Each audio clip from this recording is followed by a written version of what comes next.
Recording रूसल छै का हमरा से देखियो चार चार हाथ फानै छै चार हाथ फानै छै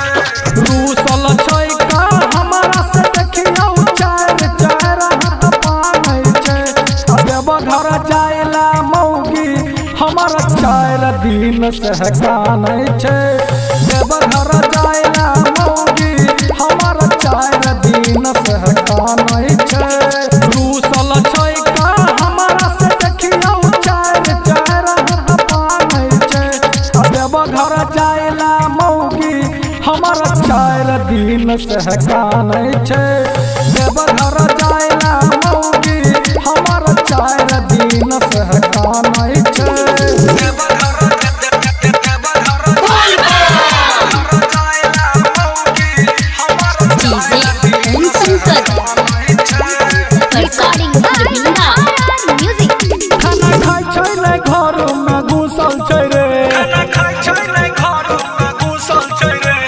हमरा से देखी न रूसल छै रे हमरा से देखी न रूसल छै रे खाना खाइ छै रे घर में घुसल छै रे मोगी हमरा से देखी न रूसल छै रे कतबो समझाबै छी तैयो बात न हमर मानै छै देव घर जाइला मौगी हमरा 4 दिन से कानै छै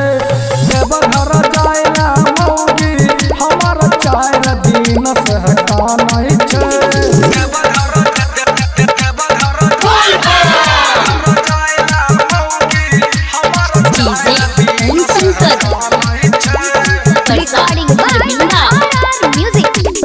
राजा से कहै छै लैला उधार हम जेबे करब अहाँ लगबू जोगार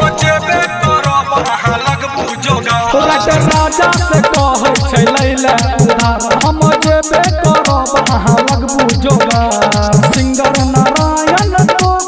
के ई बात न कनियो मानै छै देव घर जाइला मौगी हमरा 4 दिन से कानै छै देव घर जाइला मौगी हमरा 4 दिन से कानै छै।